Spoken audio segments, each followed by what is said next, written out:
Well, all right. This is Drinks in English, and I'm here with a very beautiful man. Yeah, beautiful. Yeah, sure.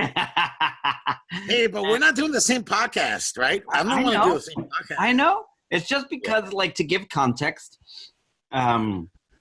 we just,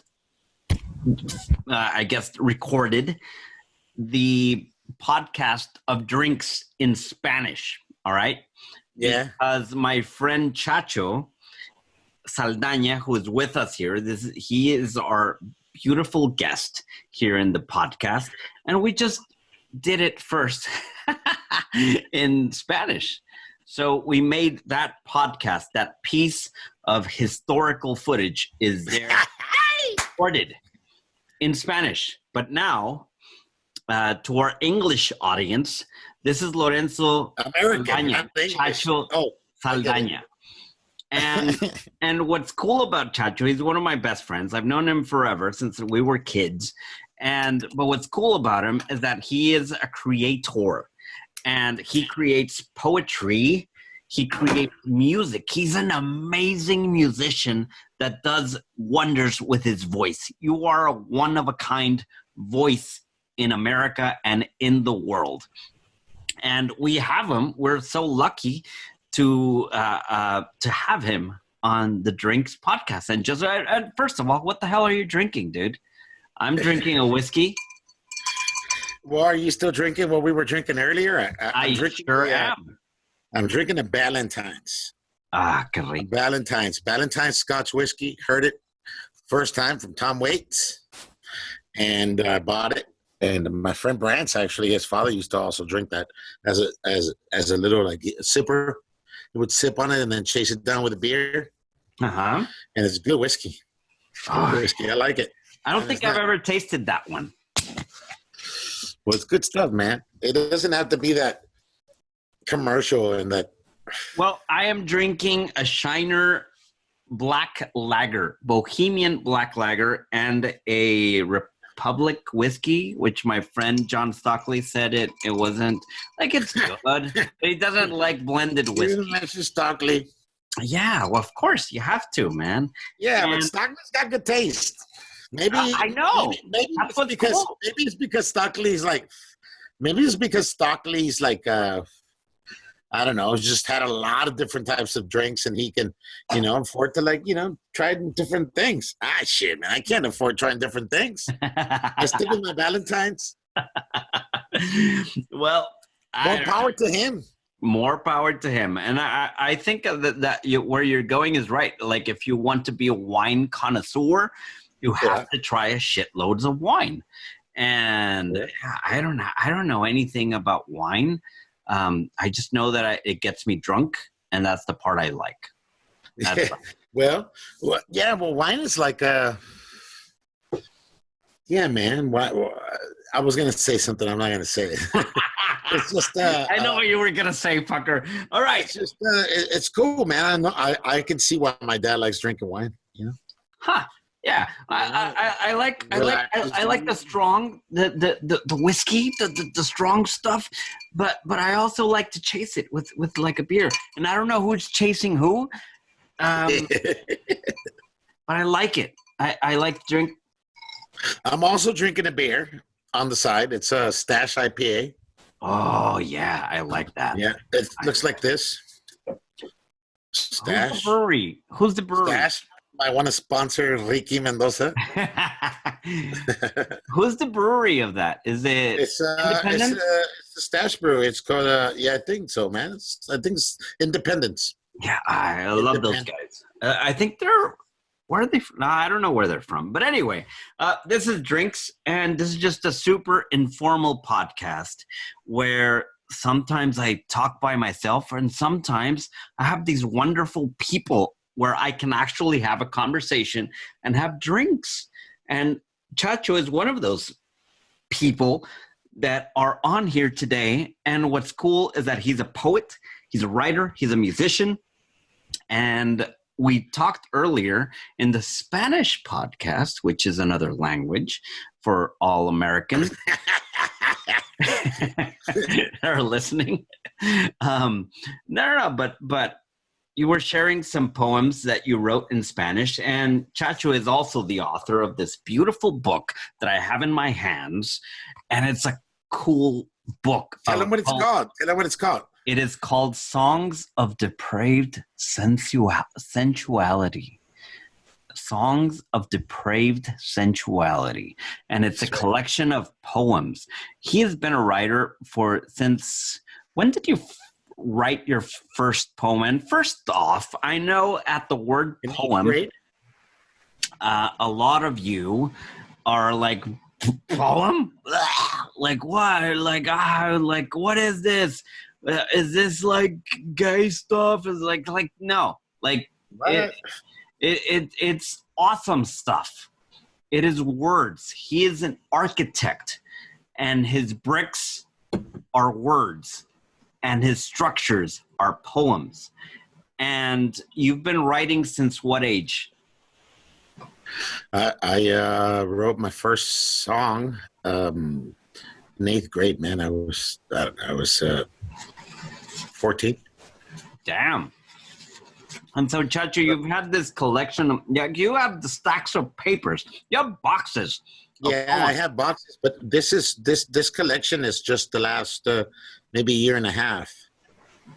So everything there is they're just scraps, man. I mean, it helped me to get to where I am, and even that I'm not happy with it in the sense that I want to make more, you know. That's what's cool. I treat art like every recorded material or every published material that I make, even if it's an album or as stupid as a Facebook post, I treat it as I'm documenting my life instead of like, oh, this is like something really important that everybody should see. Like, no, this is just like a diary, kind of. And what's cool about the way that you write is that you're super honest. And I want everybody to feel the same happiness. I'm glad you said that, man. I'm glad you said that because there's been times when I consider or think about being so honest. You know? What do you mean? Like you're afraid to be honest or no? Well, I'm not. That's the whole point. It's like a leap. It's a leap. You know that you're being honest, and but you can be more honest, and you always try. You can't be. It's not that I have a voice because I'm still finding my voice, man. I've always been looking for my voice, but there's a degree between being honest and then just being loose and flimsy and you know. What? Yeah, I mean, you're talking about being human. With poetry, especially, like you want to be honest, but you also want to hold that picture. You want to. I don't know if I inspire the senses. I don't know if I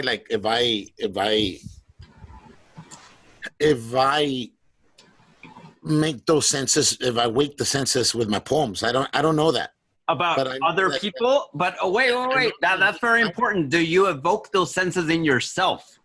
Well, I mean, it just depends on the poem. Some poems are not about the senses; they're about just real, personal experiences, and I think my experiences are just.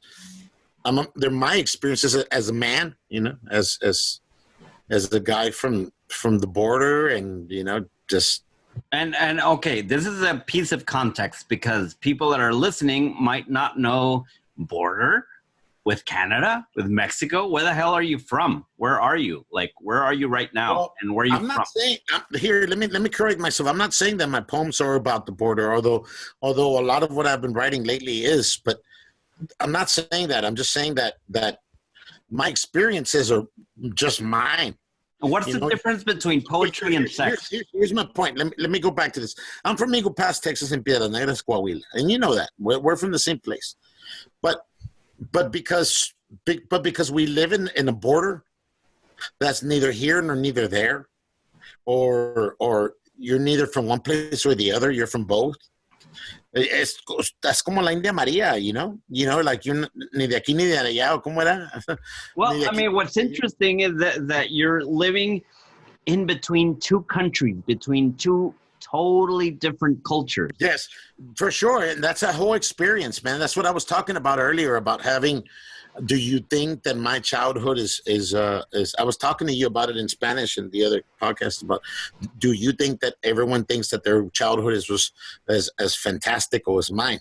Because it was, in a sense, fantastical, but I don't know, man. Like, I lost my train of thought. But well, okay. Let's go back to the train. Can you share a poem, either that you wrote today? I know you wrote 4 poems today, fucker. Here's my point. Let me go back to it. I remember it. So what I'm saying is that because we were last podcast we talked about Anthony the poet, a guy from I think the west side of San Antonio, like a guy who identifies from that piece. And when you think of Doug Somm, who's a great San Antonio songwriter and from the west side of San Antonio, or you think of I don't know, man, people that represent their writing represents not just them, but sometimes their race, sometimes it has all those things based on their surroundings, and I think that that it might come out through my language, but it's not my intention. I don't ever feel like I claim like some sort of like some sort of a home. Does that make sense? Yes. No. I think that what you're talking. No. I do know what you're talking about. I think that what I am interpreting is that when a poet,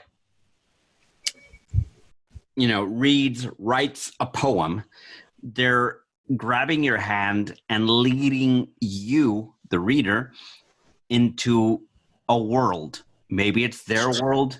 Maybe it's to a world that's in their head. Maybe I don't know, but they're leading you somewhere. And I think people like Anthony the poet is someone that drowns you in a good way in the world of San Antonio. And I don't know if he drowns you, but he invites you.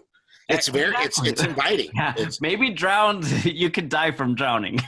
It's not. Yeah. But he absorbs you in the world of what is San Antonio and living in the culture that is San Antonio, Texas. And that's what's cool, right? Or no? Sure. Yeah. Yeah, man. Well, we recorded a podcast in Spanish, and you mentioned sabritones and salsa buffalo. And I know I'm probably saying gibberish to people who don't speak Spanish, but it's basically this. This is not sabritones, but it's a chicharrón de masa. This is a potato. Well, yeah, it's a pork thing, and it has salsa on it. And you reminded me of my childhood, and I just went to my kitchen and made that right now. But do you remember that back in the day when you bought the little chips, the individual size, you would get one little packet of like ketchup, but it was salsa buffalo. Oh. And you got lucky, you got 2. Mm-hmm. Yeah. But you're eating it with Valentina, which is the second best. Basi came over to the house one day and he saw a big old bottle of Valentina. He's like, "Isn't that funny?" I said, "What?" He said that almost every Mexican household you go to, there's always a bottle of Valentina. I was like, Valentina, people making a lot of money, dude. All right. Well, we're going somewhere where I do not want to go. I am more interested in your fucking poetry, my man. And so can you share something either from your book of Songs of Depraved Sensuality? I think what I'll do, man, look, I'm anything. I think what I'll do is I'll read you this poem, and then we can talk, and then I'll read you a little of that last collection of the Asphalt Gypsies one. Please. And then we can talk about them if you want. You know, I do want. Yes, very much. Doting. It's called Soupy Doting, man, and Soupy what? It's Soupy Doting. It's like real sentimental affection. You know, kind of creamy, kind of cremosa. You know, but I'll tell you, I wrote this text to my girl, and when? It was, I don't know, man, recently, when before I published the damn book. and it was real cool, man. You know, it was real suave. And she wrote me back, and she's like, shit, I like that text. And I took the text, and I just played with the text, and I added things to the text, and I made this poem called Soupy Doting. That's beautiful. I can't wait to hear it. Well, let's hear it. Yeah, it's cool. And let me tell you real quick, because the first thing talks about duende.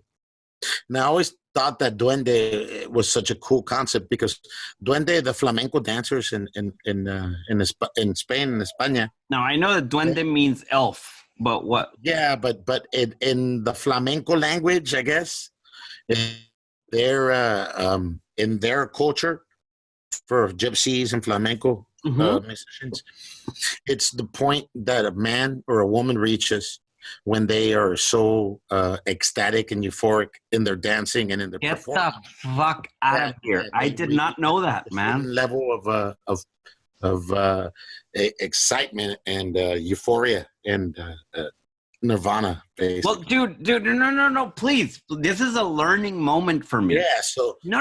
But hang on, before you go on, you can look it up right there while we're talking. No. Fuck, look it up. I had the experience. Like, I went.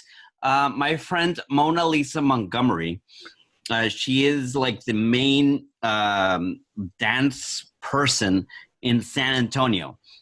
She, I don't know if it works or used to work for the San Antonio Parks and Recreation Department, and she hired me as a videographer to go film flamenco but it was this beautiful dance show in San Antonio at the Guadalupe Theater, and Tamara Adira. Probably, and they were dancing, and then they stopped the dance, like live music. Like, I'm talking about guitars, the dancing, and then the dancing stopped and subsided for a bit, and then this poet comes up and says, "Duende, you and me, blah blah blah blah," and then went away into the darkness, and then the dancing revived again, and then it stopped again, and then duende is so passionate, man. But I never understood what duende was. Yeah, but that's what it means. Huh. So it means the pinnacle of excellence. Going back to that is that what I like to use in my poetry is man, look, I'm not gonna compare myself even to the fucking Achilles heel to William Faulkner, right? I will. But my point is this. No, listen, man, listen. My point is that when you read his book, for example, the book I'm reading now, like, I have to look up things. I have to look up words, and I have to look up to understand. But it's a task, and I enjoy it. And so sometimes, for example, I was writing a poem, and in the poem, I wanted to make a metaphor about leaving, and I wanted to use a story of a bird, a sparrow, or a bird, or in fact, in this case, I used an bird, and these birds are extinct, but they're extinct because they used to catch them to take off their feathers, and they kill them, but they take their feathers off. And which bird was that's it? Why they're extinct. So, but here's the point.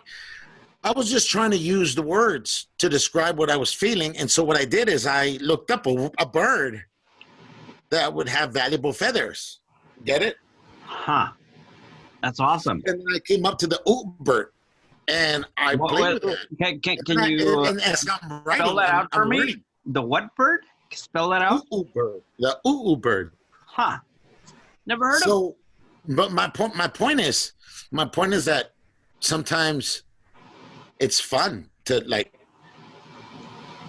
get out of your box, man, and know that there's all this other shit out there, you know? And so I like reading to my poetry, not everything, but a lot of it, you're going to have to work at it in the sense that you're going to have to look up what this means or that means. And then, but when you do, everything will make sense. Ah, that's beautiful. You know what I mean? Of course I know what you mean. Look, if everything is given to you, it's not fun.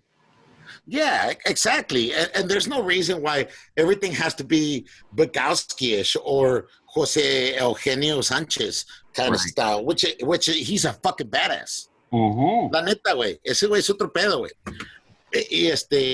But he's the shit. But, you know, everyone's got their voice, man. Like, absolutely. And I like playing with mine. I like trying to write sonnets.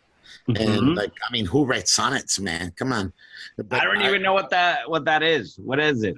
A sonnet. It's a 14-line a poem. I like to write Shakespearean sonnets or what's his name?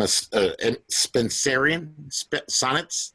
Huh. Edmund Spencer sonnets. I know what. Trying to follow those stanzas, and what you try to do is you try to write the words, but with a certain rhyme scheme in a certain lines in each stanza to make it a certain way. I have no idea. I know what. It's fun and it's not easy, but that's why I only have two. You know. I know what are they called? Bukai? No, those 5, 7, 5. You put 5 words, 7 words, and then 5. What are they called? I don't know. What is that called? It's just like a super short poem. Oh yeah. It's called a. Fuck, man! Now you fucking got me at wait. No. I know. I'm embarrassed. No, it starts with a K. Why? No. It's called. It's actually 17 syllables. Yeah. And it's called a. Fuck, dude. Like, are we gonna blame it on the whiskey? I am. I sure am. Cheers, my friend. Hey, listen. Look, man, it's so funny because I didn't think, like, I don't know what to expect hanging out here talking to you, but I kind of like it. Like, I don't want to stop. Well, that's what's badass about the podcast, man. We just hang out. Yeah, man. And we just hang out. Well, anyway, enough. Just share a poem, please. What page?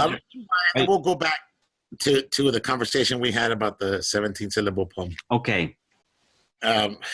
This one's called Soupy Doting, and I was telling you about the duende. Is it on your book? Remember I told you. Huh? Is it on your book? Yeah, it's page 53. I have the book right here. So I'm turning to page 53. And you were telling me about the duende? Yeah, remember? So, because that's what it talks. It starts with that. He says, so it's, remember, it was, it started off as what I said. It started off, it doesn't matter. Just read it. Yeah, that's it. It says, Soupy Doting, let's do the flamenco in Barcelona and get lost in Las Ramblas looking for duende. Take lessons on YouTube. Tú zapateas mientras yo palmeo. Loudly like everything we do. Grand and flamboyant. I'm sure we can get there. To add momentum, Sundays I reserve for movie theater popcorn at the corner Walgreens. What do you say we watch Last Tango in Paris get utterly buttery? Marlon Brando always comes through with fortuitous revelations. There's a first time for everything. And then there's like a little winky emoji. Yeah. And if you haven't seen Last Tango in Paris, then you would catch the reference. Okay, fine. Moving along. Maybe we can read Baudelaire and pretend we understand him. Shit. We can read him in French with a Tex-Mex twist over his grave with a Pinot Noir at the Montparnasse. Baudelaire and his friends in the Palace of Wine have themselves a good time. How about downing a 12-pack of Lone Star Tall Boys along Doug's Psalm on the jukebox. Slide a smidgen on sawdust and old Bandera. What better place than the Silver Dollar? Get you real tipsy, lure you to arm wrestle, let you win every time. Nourish in the pleasure I get from your boosting baby brass. Perhaps a spontaneous road trip will delight us, where we would stop at random for a picturesque peck or a monumental squeeze. Under bridges over railways, at ranch gates and farm fences, until we discontinue our drive momentarily to demystify the desert and unearth overlooked treasures. The fluke to find what we both didn't know we needed, to discover there's conviction in the manner we hold hands, in the tone of all the giggles and grins, bouncing their radiance off the side and rear view mirrors. It's the way you survey the hill country I count on, with your long brown tangled mane hanging out the window, whipping against the wind. You can see the promise through my splinter windshield, and then you smile at the thought of possibly giving me roadhead. Afraid I won't find it proper, but you'll learn it's kind and it's selfless. Yeah. How about we climb the Himalayas before my bones begin to ache badly? You rub shoulders with Buddhist monks. I'd sit by the side watching you do your thing, sidetracking them with your smile. Interrupting visions of nirvana, you're most deserving of a third eye. We can all tell. I finally fished Moby Dick. How about we go spy on sperm whales during their mating ritual? Have a picnic on the main mast of the Pequod, out on the open sea, you, me, in temperate uncertainty. If you want to take a risk, let's count coop like Great Plain Indians, poke fun at the pious, crack up until our bellies hurt. If you want to take a leap, come fly with me to Molokai when I pluck the one plume from the tail of the last remaining bishop's bird. I'm placing it in your hair. This doty's so soupy. It's so soupy. So soupy. Oh, man, that's beautiful. It's cool. It's a cool little poem. It's a great little poem. No mames. Like, it's so cool. Like, what I like is where you went with all that, man. I mean, like it's I just said. Thoughts, and they go. No. Fuck thoughts, man. It's about feelings, man. And what and that's what we were talking about. Okay, so here's the thing, man. I don't mean to bring up Eugenio Sanchez, Jose Eugenio. Of course. But es una verga ese güey. Mira, what he was saying, I forget who he was quoting because I wasn't familiar with either one of the quotes he said in his interview, but he was saying that what I said to you earlier, we talked earlier about the fact that I think he said it was Jorge Luis Borges who talks about how you write poetry, but it comes from somewhere else. Like you're just like a vessel, and you just let it go. And that's why, like today, man, I knew I was going to talk to you, and I just sat out here and I wrote that little poem in Spanish, and I enjoyed it, man. But it just flew. And I even told Brooke, I said, Brooke, my girl, I said, isn't that strange how I just let it go and it just came? And there was two thoughts, two memories that I can tell you honestly. Dude, you're my brother, man. You're one of my best friends of all time. And I can tell you right now, like, I haven't thought about those things in probably fucking 25, 30 years. They just came. They just like came out of me. And it doesn't mean that it's any good or that it's any bad. I think that what's cool about poetry is that when it comes down honestly, it's just that. That's what it is. It's just that. It's like if you want to look at it this way, it's like this. Okay, so when you read a piece of literature, we talk about Faulkner. But when you read Faulkner, for example, like you get to see pre-Civil War and post-Civil War Southern Mississippi, and what he does is it's not just about the story. He's really telling you everything that's around him. So when someone like myself or whatever poet you want to think of, I mean Ginsberg. Ginsberg was so political, or I don't know, Baudelaire or Rimbaud. Like they encapsulate everyone, every poet. Really, when they're honest, they encapsulate like a timepiece of that time, of that era, of that place and time. So for example, here's my point. I know I'm rambling, or ranting, whatever the word is, right? So when you write, that's what's happening, right? You're creating that time capsule that just takes you there. So that's why it's important that when someone like you or I, let's say that you do read Baudelaire tomorrow, that you decide to pick up Charles Baudelaire's, Flowers of Evil, and you want to read it. Well, you can read it as a person present in 2020, right? And still get something. Right. But at the same time, you have to understand where he was, even though a poet like him is so limitless and vast, and like he's not, what's the word, dated? He's not dated. Like, because that's the cool thing about poetry is that some poets can't get dated because it's all about what's in here. See?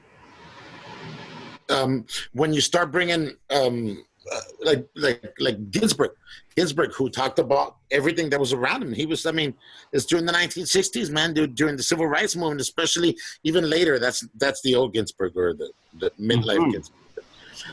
But my point is, he isn't dated, but he does talk about those times. Look, let me share an example. Am I making sense? Of course you are. And let me make an example of that, is that with a non-poetry example, you obviously know who Neil deGrasse Tyson is, right? Yeah, of course, man. The famous astronomer. Who doesn't?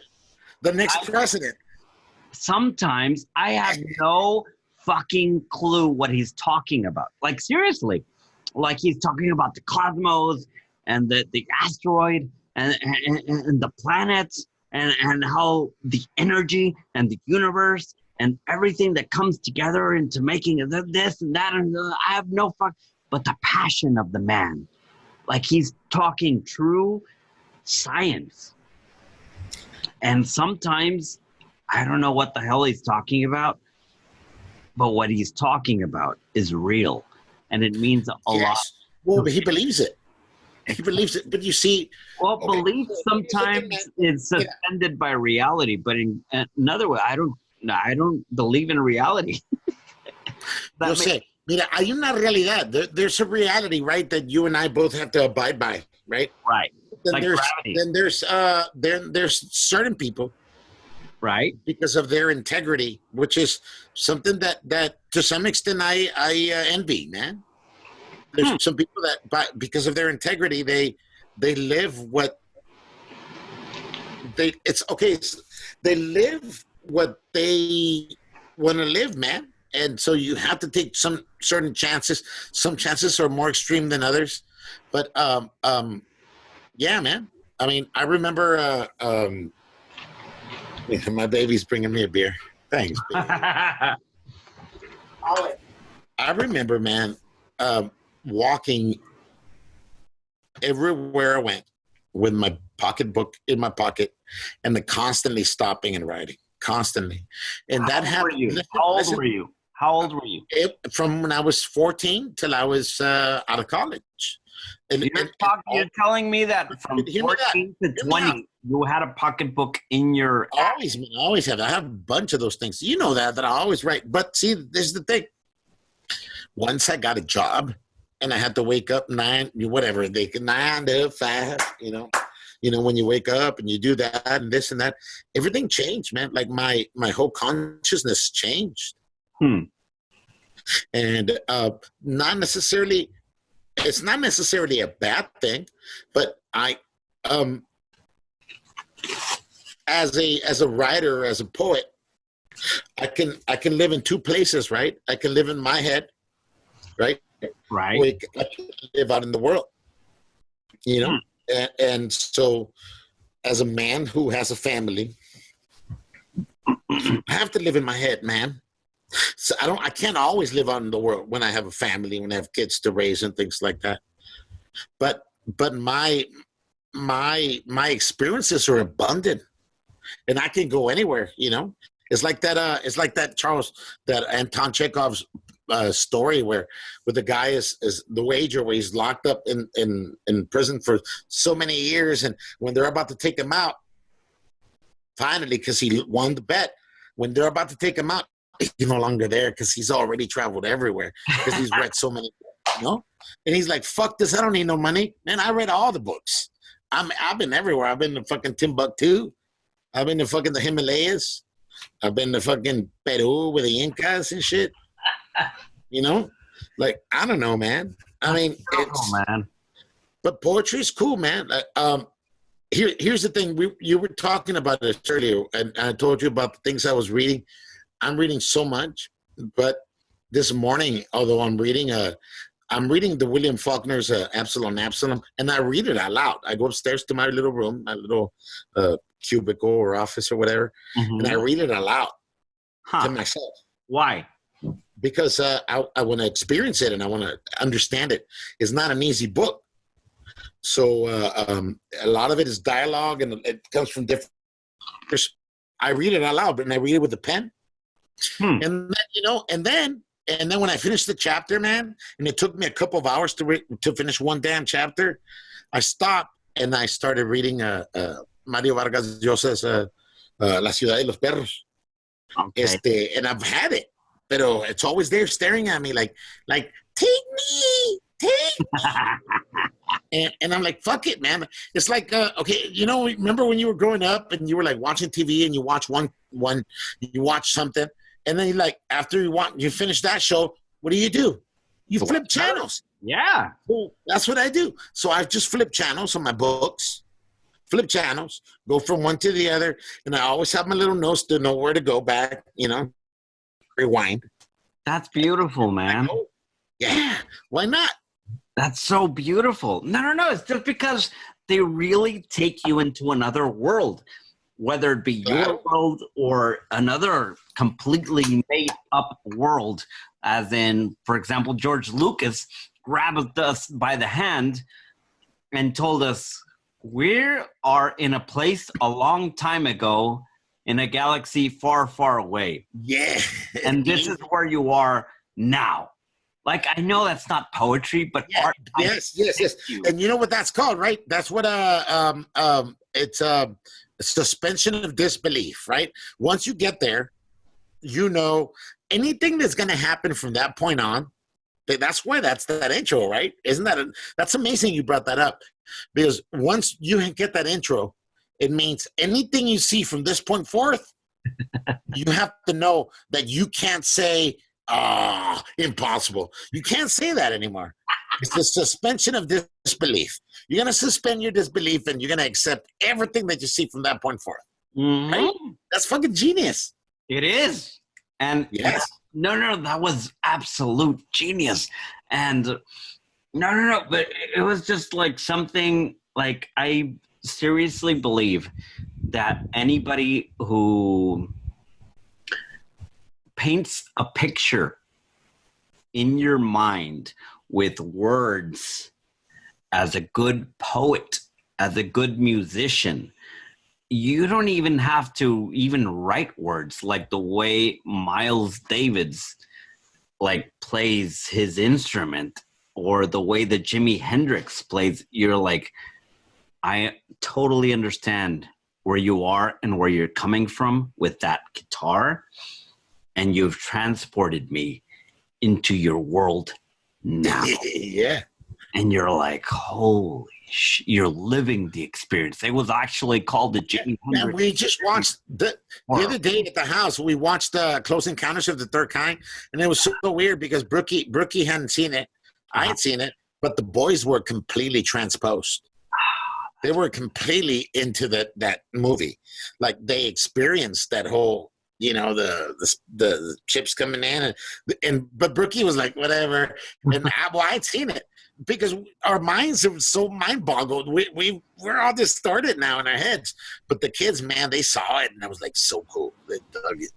It is. No, and I think that any art, I think that Stephen King said it best on his favorite book on my favorite book of his is called On Writing, and his. Yeah, it's my favorite book too. Oh my God. It is, yeah. Beautiful. Because it says that every book or every writer is a time traveler. That you write something in the present, right now, but somebody else in the future is reading about this world. Oh, that's deep. I don't remember that in there, but that's deep. I know. Well, that I read that 10 years ago. Well, hey, Jim Morrison said the same thing, man. He said that I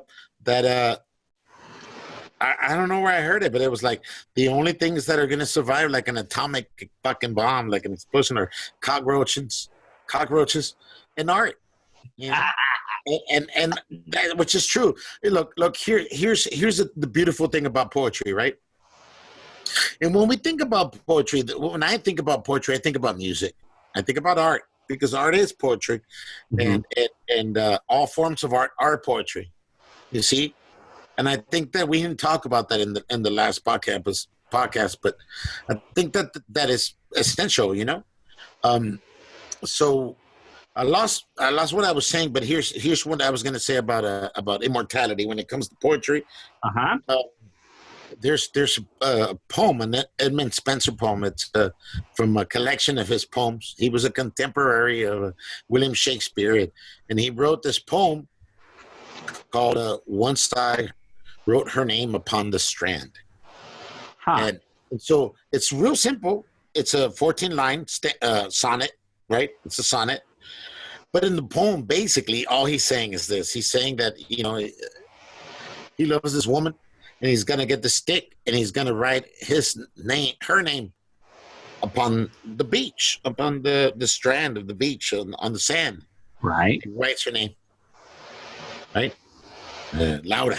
Right? And he writes her name, and so the waves come, man. And what did the waves do? They take the name away. Right. And then he comes and he writes her name again with the second hand. And he writes it, and the waves come and they wash it, go astray, right? So it comes and washes it again. But his whole point is this. But one thing that's going to happen is this: is that in my words, I'm writing this down, and I'm immortalizing the fact that I'm doing this. It doesn't matter that the waves came and washed it away, because I did it, and nothing's ever going to change the fact that I did that. But through my poems, I'm telling you that I did that. You see, it's my poem that's telling you that I did that, and that's why the poem and the action are always going to live forever, because that's immortality. And that's what it's not just poetry, it's art. That's what it does, you know. You have left me speechless.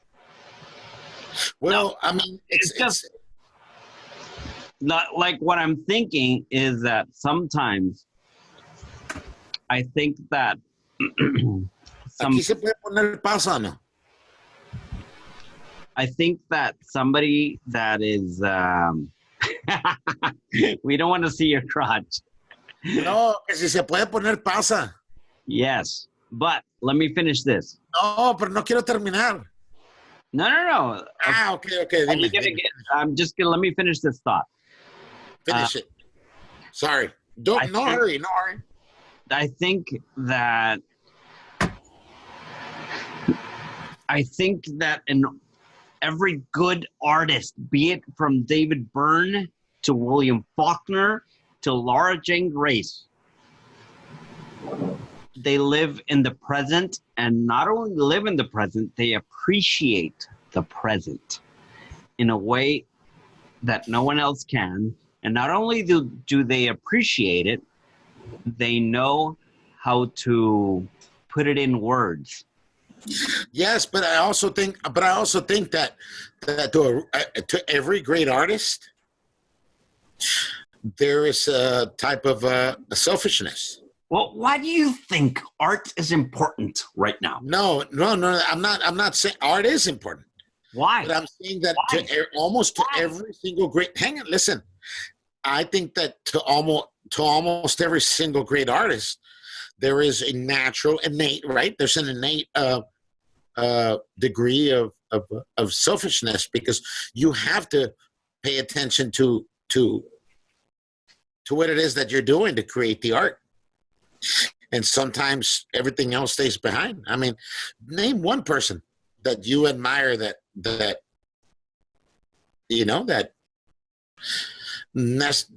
hopefully some of them keep a happy home, but in reality, it's normally all about the art.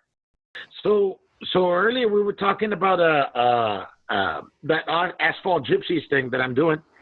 It doesn't mean anything, man, because I mean it's just the beginning of a project. But it's. I told here's the thing. Like, there's this guy that I know, and he told me that his father was going kind of senile and a little exhibiting some features of schizophrenia. Okay. He was saying that he would say that the Asphalt Gypsies were near. And I always really liked those words, the Asphalt Gypsies. I just thought that, first of all, gypsies in general, but just people, just the idea of experiences in the street. Huh. Everyone's different in the street. Everyone acts differently in the streets, you know? And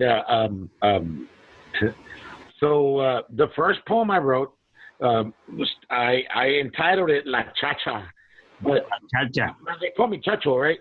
But La Chacha is more like como la muchacha, right? Instead of giving the girl a name, it was La Chacha, and it was something that really happened to me. Just like it was something that really, everything here is everything. Some things that have really happened to me.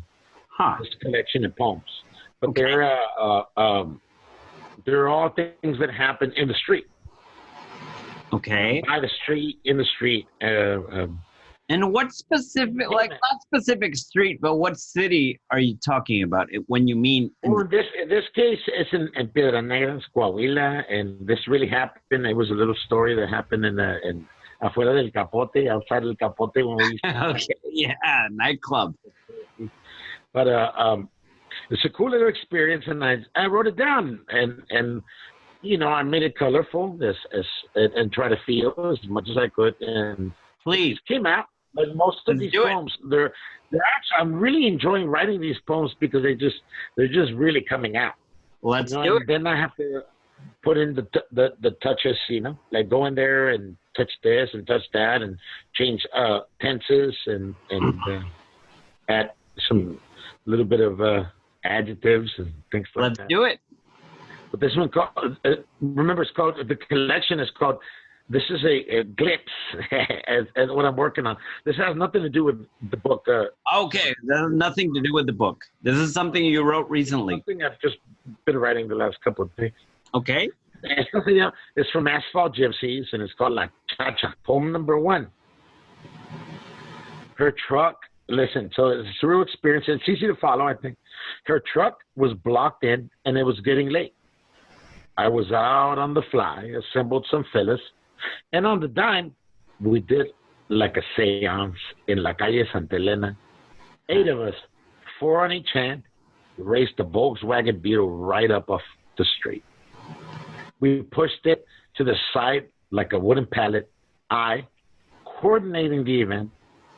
She couldn't thank me enough for helping her not break curfew. Then we broke her curfew many times after that. Because, so I'll go back to that, right? Her truck was stuck, and we moved the fucking car out of the way. Do you want me to start again? Is the poem finished? No. Oh, it can just continue. Just continue. Well, I'm going to start again. I'm going to start from the beginning. I'm going to go. Let's start. Look it. Hey, man, we're just hanging out. La Chacha. It's called. Her truck was blocked. Her truck was blocked in, and it was getting late. I was out on the fly, assembled some fellas out on the dime. We did a little seance in La Calle Santa Elena, 8 of us, 4 on each end. We raced the Volkswagen Beetle right up off the street, pushed it to the side like a wooden pallet. I coordinated the event.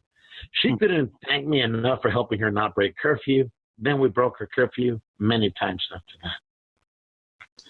I remember pricking my finger, plucking a rose from a stranger's garden, staining her tiny knuckle with my blood. 6 months later, she was out with a golden-balled, undeterred Napoleon-type cholo, gung-ho for girls out of his league. If the asphalt gypsies walking around in the two-piece Brooks Brothers suit come a-looking for a chunk of my time, I'll take the rocky slow ride atop the Iroquois turtles' shell. Astute, all the way astute. That was that poem. That was poem number 1. Pero wait. Una vez, güey, haz de cuenta que así salió la chava. No. I loved the tiny knuckles. Yes. I loved the Brook Brothers suit. It just conjured images. Yeah, and you know what, man? That really happened, man. One day, dude, I came out of a place where we were all hanging out at El Capote in Piedras Negras, and the girl that I liked, she was in her car, and she couldn't get out because there was this. Couldn't get out? She couldn't get out. She couldn't get out of her parking spot. She couldn't get home. Why? Because it was stuck with the car that was like right against the bumper. That's what the whole poem's about. Like, so I just happened to be there, and I saw her, and I hollered for a bunch of fellas, and 8 fellas came over, and we all got an edge of the little buggy, and we picked it up like fucking Hercules.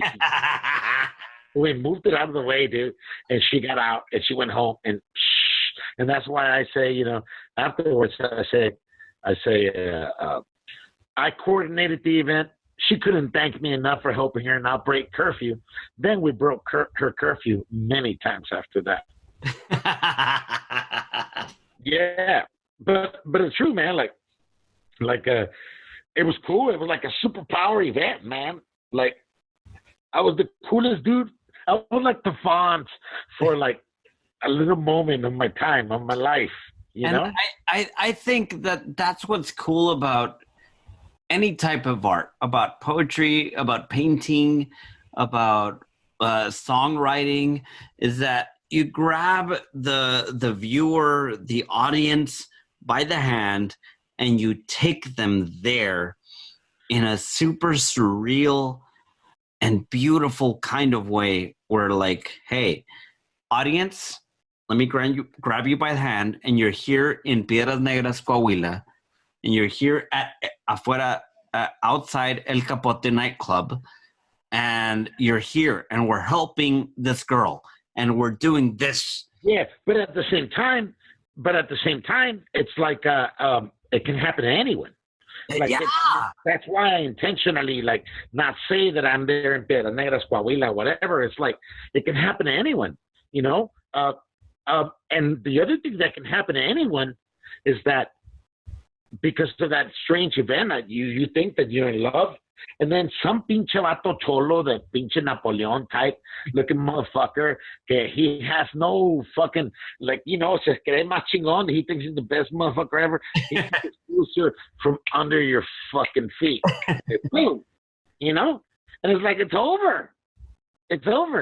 And then this is what I say at the end of that poem, man, which is what's cool. We were talking about the allegories, with like knowing your shit, like your literature. Like at the end of that poem, I say, I'll take the rocky, slow ride atop the Iroquois tortoise's shell. Because, see, the Iroquois and some Native Americans, they believe that the world, like the part of the origin of the world starts atop the back of the shell of a tortoise. Huh. The tortoise carried everything on its shell, you know? Like it's so, everything is so sensitive, man. Everything is so sensitive. So you got to go back. You have to go back to be present. That's what my poem is to me, you know? Like I have to go back there to that instant, that thing that happened when I was 17 years old. I have to go back there to relive, to make the world make sense to me, you know? Huh. Am I talking shit? Why though? Like, why do you have to go back to the past to be present? Well, it's not that. Well, because it's not that. Okay, that's a great question. It's not because you have to go back. It's because it's who you are. Isn't it who you are? Aren't the things that you are the mistakes that you made? Like it is, isn't it? Like all your faults, all your scars, all your mistakes that you make, everything's made you who you are. I remember, like, see, I read this Emerson poem, right? I don't know if it was Emerson's essay on nature. I don't remember what Emerson essay it was, but Ralph Waldo Emerson wrote this poem, this essay, where he says this. He says this in this poem. I think it might be the one on nature or sensuality. I forget, man. Okay. I haven't read it back, but this is what he says. He says that what Napoleon Bonaparte felt, you know, on top of a mountain, right? When he sees, you know, his army defeat the opposition, right? Right. What he felt on top of that mountain on his white fucking stallion or whatever the fuck, he's felt it before. I felt it too. He says, I felt that too. I'm not Napoleon. I don't have an army, but I felt it too. Why? Yes, because he's not Napoleon, but he's another human being. And whatever his accomplishments are, like whatever fucking, like, let's say conquering a woman or winning a game or getting the job or whatever the fuck, right? Like you felt that shit. You don't have to be motherfucking Napoleon to feel that shit, especially Napoleon being so fucking narcissistic and fucking grandiose. You know? Like, I don't know. I'm talking shit. No. The reason that it befuddles me that I just can't go anywhere with that. Jesus. I mean, seriously, like we can all identify with Napoleon. Like there's a whole complex behind. No. But I'm not saying we can identify with Napoleon. That's not the point to me. My point is that your experiences, your successes as you Ricky Mendoza, as a you know, as the whatever filmographer, artist, songwriter, whatever you do, your successes are going to give you a good, soothing, comfortable, maybe euphoric feeling in your gut, right? Why? Because that's your body, that's your soul, that's your case, right? Well, like, but and mine, me winning my football game, right? Catching the game-winning touchdown, that might be the greatest feeling I've ever felt in my life, and I'm always going to compare the grandest thing to that, or you to whatever yours was. You know? That's what Emerson's saying, right? But we have to go back to what we were saying. I don't know why I brought up Emerson. It's just the idea of like experiencing, right? Like living hard and am I talking shit? No, you're not talking shit. You were talking about the experience of a poet and transferring that to another person. Like just like some other person was talking about Napoleon and them, Napoleon seeing Good job, Ricky. I'm proud of you. Seeing that and feeling that success. And just because he felt that success, he's transferring that upon anybody, the reader, the audience. And even though you've never had an army, but you felt that. You felt what Napoleon felt. Well, and that's because you're you. Because I can't be him. I'm me, right? And just like Stephen King, which my favorite book is On Writing. Yeah, man, that's a great book. I read it too. A friend, Danny, recommended it to me. He said, dude, it's amazing. And I loved it, dude. I just went through it. You should see my book, man. It's all note-takings, all that shit. No, and what I liked is that I loved the way that your friend... Oh, yeah, the intro. The introduction. Yeah, that was really nice, right? Melones, a la madre. Sorry. Dennis, I wrote the introduction to his book. Oh, that's beautiful, man. You're going to let me read one more poem before we finish tonight, right? Of course, man. Please do. Please. Not yet. So yeah, man. So let me tell you something about Dennis. Okay? Well, do you mind if I read the introduction? And introduction to the Before I tell you something about him? Or Chacho Saldaña's book. This is his book called The Song of Depraved Sensuality. And I think this is your first book, right? Yes, sir. So, but Chacho's, how old are you right now? 42. Okay, he's 42, but he's been writing since he's been 14 years old. All right? I'm not an expert at math. I'm just a poet and a musician. I don't know what math is, but that is a lot of years. And this is my first book. Yeah, absolutely. Hang on. Wow, I never thought about it that way, bro. Thanks for saying it that way. Well, hang on. I know I'm a poet. I'm not a total idiot. So 14 minus 42 is 38. Oh, hang on. No, my bad. Okay, 28. All right. So 28 years that you've been writing. All right. Let that sink in. A lot of songs. You've been writing for 28 years. All right.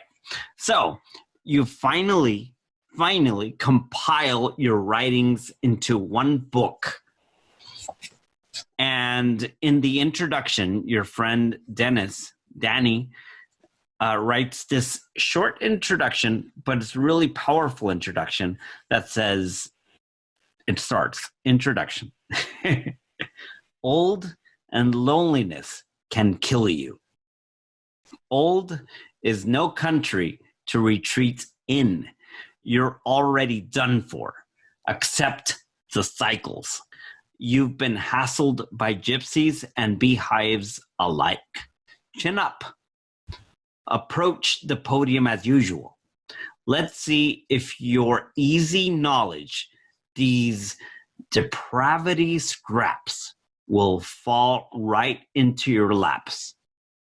Cabron, take this sheet of paper like a leper, like a street sweeper, like a dirty home of writing with a dirty tuxedo on. Tuxedo, nevertheless. Tap, tap, tap. Your shoes. I keep seeing gems from this author, which is you. Nothing like I expected here in this collection. Taj Mahal sized dedications came out. This collection shows the writer at a stage where he is confidently looking down both portals of experience and future. This collection embraces the writer's tigers of fury and the hippopotami of pity. The writer has a notion of youth, ancestry, balance, and inhaling a woman few others have. When we were kids, he painted... Yeah, few others have. when we were kids, he painted an egg on a canvas and accentuated the yolk's features. He held it up to me, all poster size, and cockadoodle did. Hang on. The writer in this collection digs hard for it. 30 plus years of Yeoman digging into all forms of art, always into something new and letting the old age well in his art. The writer is showing you yolk. Signed, your ever non-blinking friend, Dennis Malonis. That's beautiful, man. Yeah, that's a great fucking... I love that, man. No. And seriously, well, share with us, please, after that amazing introduction, share with us a poem from the book or from wherever. Share. Here, listen, man. Let me tell you something. There's only 2 people, 3, because actually, Bossy, you, and him, man, they're the 3 people. Bossy said it one time, and I told you this before. He said it one time, and I never forgot. He said, I love to hang out by the fire and just philosophize. Just philosophize. Just talk shit, man. Like, there's nothing wrong with doing that at the end of the day, man. Like letting it all go by and just make sense of it all and just hang out. Mm-hmm. Which is what we're doing. No prejudices, nothing. Just be in the present and appreciate. Yeah, man, for sure, man. I mean, isn't that what happens when good friends get together? Like when good friends get together, there's always like, you know, that little light bulb that comes up on the child and those diagrams in pictures of like a classroom. Yeah, that happens all the time when you're hanging out with good friends, man. Like I tell my girl, I am very friendly. Right. I'm always very friendly. Super friendly, right? Super friendly. But I like my company. See, I like my company. Your friends. I like my company, or I like the company of people that I can talk to, man. That I can talk to and hang out and talk about things that, like, sometimes, man, like, you know, like I remember I watched Breaking Bad. You told me to watch Breaking Bad, and once I watched it, like, it just fucking blew my mind, right? And then we could talk about it. But before that, you were watching it, and I wasn't watching it, and it was like, fuck, like, I can't talk about it, you know? Right. I can't talk about it. But then once I watch it, I can talk about it. But you see, that's not regular TV. That's like fucking some crazy shit that fucks with your head kind of experience, you know?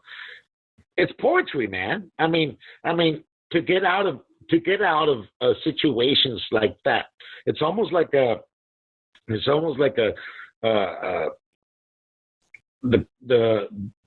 fucking what's the name? Not Inspector Gadget. What was I gonna say? Sherlock Holmes bullshit. It's like this Sherlock Holmes bullshit. You're like, how is this gonna get better? And it always gets better. Exactly. So here's my thing. Well, when I find things that I love, I want to share them with others. But I can't always find people to share them with, you know, because the things that I love are not things that not everyone necessarily loves, you know? Well, there's 2 things that I have to say about that. One is that Breaking Bad is a fucking badass TV show. Amen. But apart from that, it doesn't have to be a TV show. It can be an ice cream. That's what I was saying. It can be an ice cream cone that I enjoyed. Fuck yes. And I tell you, Chacho. It could be sex. It can be anything. And it can be an ice cream cone. And I can tell you, Chacho, I had this ice cream cone at so-and-so's place in San Antonio, Texas. Well, I ain't sharing an ice cream cone with you, bro. We ain't licking off the But in kind of we are. I mean, because you may go to that place and have an ice cream cone from that place and say, wow, that's fucking badass. That was amazing. I went out of my body and enjoyed it so much that I reached duendeism. Duende. Me. Wait, pero mira, go back to duende, güey. Mira, güey. A veces, man, sometimes you know how, like, when we were kids, man, like, we used to, I used to behave all week, right? Monday, Tuesday, Wednesday, Thursday, Friday. Okay. All day Saturday, so I can stay up late on Saturday and watch Headbangers Ball, right? Ricky Rack. So I would watch Headbangers Ball with a VHS tape, and so record all the fucking badass videos. And if someone sucked, I'd rewind it and start it right there. It was a ritual, man. It was a ritual. I don't know. I lost my train of thought. What were we talking about? No, we're talking about shared experiences. And I think that anything that you feel as a human being, I was talking about this with my kid today. My son, Ricky, we were talking about Into the Wild, the beautiful movie directed by Sean Penn that relates the story. Huh? Sean Penn directed it? Fuck yes. And it relates the story of Mr. I forget. Yeah, we know the story. We know the story. Right? Your audience knows the story. Well, to those that maybe not know the story, it's about this kid. He is against society, and he wants to go into the wild, into nature, and live by himself in Alaska. And we see this journey from his parents to all the way to Alaska to this magic bus, right? And his parents, which is William Hurt, played beautifully by William Hurt. And he's saying, son, he's like this typical Republican guy. And he's like, son, you're doing the wrong thing. And he's always criticizing him. And Supertramp, which is played beautifully by Emil Hirsch. You're giving me the whole plot? No, but hang on.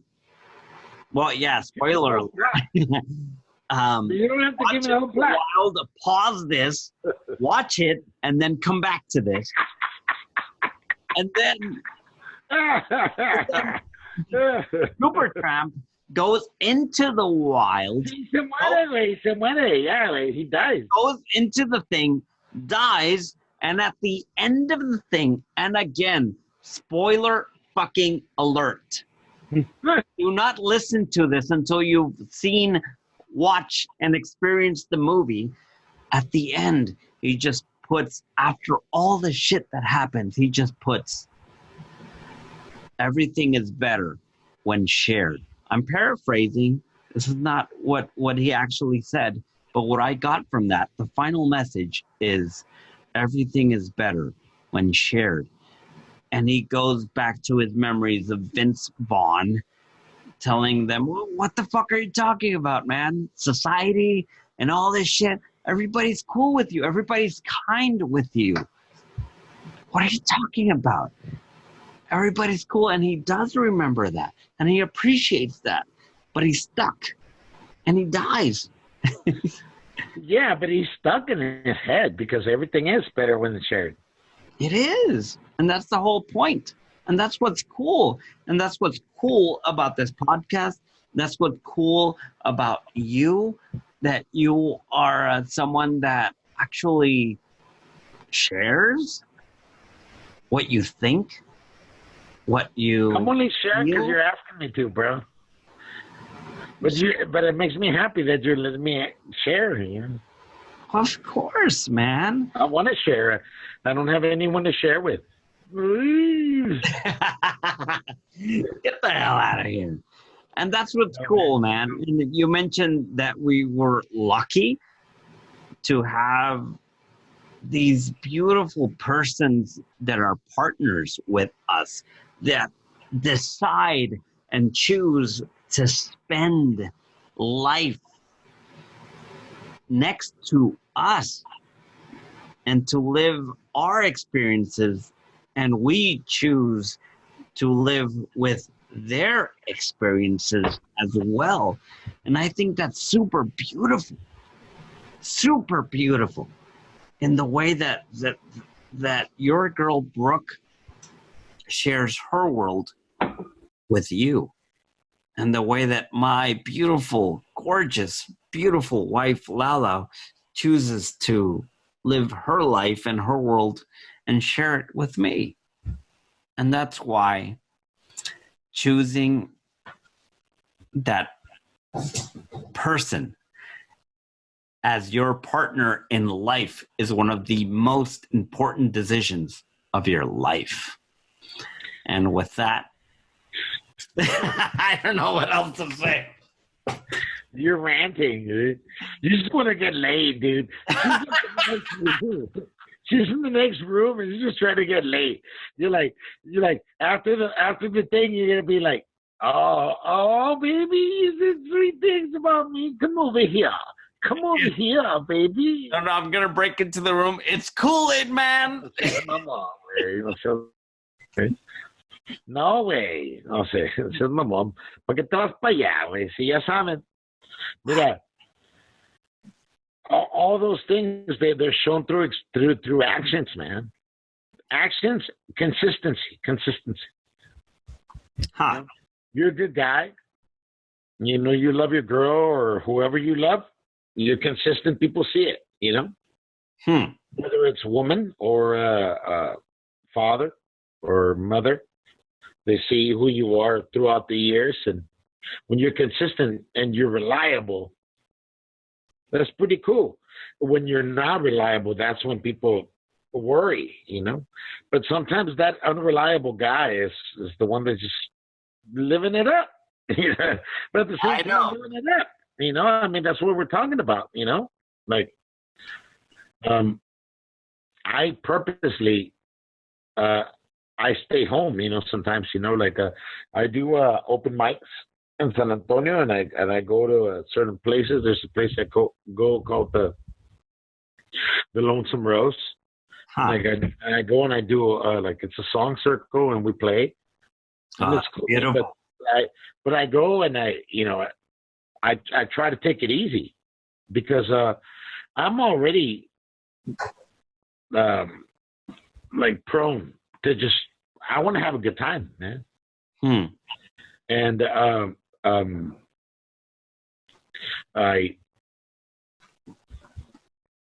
but my idea of a good time is different. I'm completely comfortable here. But once I go out, yeah, I want to hang out and talk and shoot the shit and show my chops, you know. Yeah, you know. And once they're playing one, I want to play the next one, you know. Hell yeah, man. It's like the same thing with right now, you know. We start talking, talk a little, and then we start talking more, and I'm like, oh shit, we're just talking. So I just want to show my chops. This is normal. I think I don't think for me it's normal with anyone because I don't share my stuff with anyone. But I think it's cool that you're asking me to show it with you because I'm really comfortable with you. Well, so, I think that I don't feel judged or anything. You know? I think that all that. Sorry, man, but then I put it in your hands. No, seriously, let's say like Brooke, she was planting some tomatoes, right? And she put them there and they're growing, but she has to put them in another bowl, basket, vase, whatever you call it. Right. And that's you. If she asked me to do it, I would try my delicate self to do that so I wouldn't ruin those tomatoes. Yeah, but I think it all comes back. So with you, I feel like you would do that with me. Like you wouldn't ruin my tomatoes, you know? You take care of my tomatoes, man. I think it all comes back to Neil deGrasse Tyson and his passion. I don't half of Fuck, that dude is so awesome. He's so awesome, man. Like, I just want to hang out with that dude. I just want to drink some Valentines and just shoot the shit with him all night. And but sometimes if we hung out with him, we would, and we hung out with him, and his wife would let him hang. You know, like the wife is the one that's gonna tell you got to come in at 4 in the morning tops. 4 in the morning tops is what she's gonna say. But if the wife said, "Dude, you're hanging out with Chacho and Ricky, and they're like the sweetest, nicest, coolest dudes," they post no threats. You can hang out with them till 6 in the morning. Absolutely, the time of our life hanging out with Neil deGrasse Tyson, man. And not only that. Like, I would learn so much. I'd be like, dib, dib, dib. And not only that, like sometimes I don't even know what he's talking about. But it doesn't matter. But he says it with so much passion, and he cares so much about you, the listener, and you about the person he's having a conversation with. You know, because every question, wow. Because Ricky, every question you have to think about in regards to your like inner fantasy, like he has answers. Like Neil deGrasse Tyson, he has. I wouldn't say that they're mathematical because I don't think he's all mathematical. I think the guy leaves room for wonder. Yeah, you know? But I think the guy is like he has answers, man, and I think that's what's so cool, man. Like I like to know shit. I like to know stuff. I like to be. I remember my dad. When I was growing up, man, my dad was a químico fatubolo o alguna mamada así. Okay. And it was all working with blood and shit like that. Y me acuerdo que platicaba con doctores y la chingada así. You remember that one? That he talked with doctors? Yeah, he would talk to doctors, and I didn't understand. Like, I didn't understand what the language was. But when you get into the language, like when you get into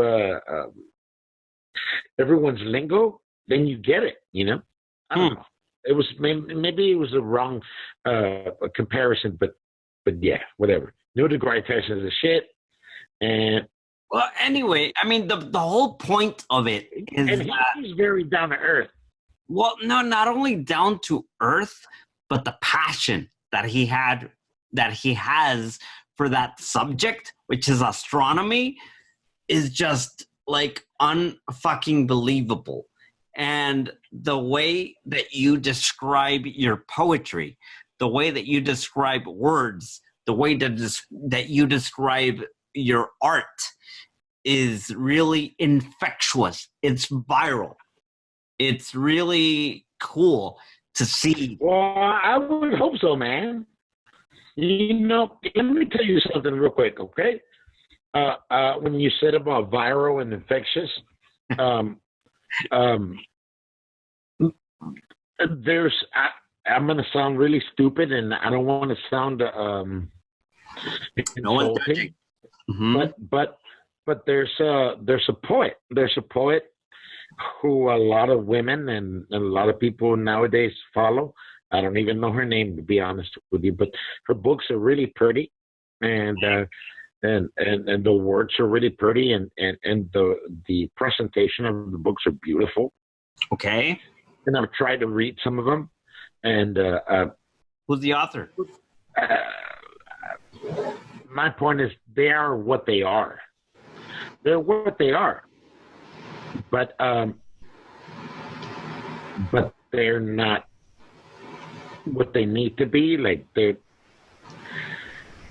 I think it's cool. Like, I have like a very conflicting point of view about the poetry, because I think it's not great. I think it's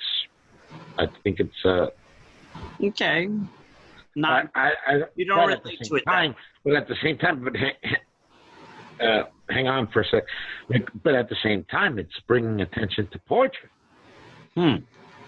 See, and so I don't know. I'm talking shit, man. All I'm saying is the presentation is very important, because I've read some of these poems, and the presentation is very important. Like, it's in front of me, and it looks beautiful, like to the point where I want to read it, you know. And then I read it, and then it's like, oh, like it's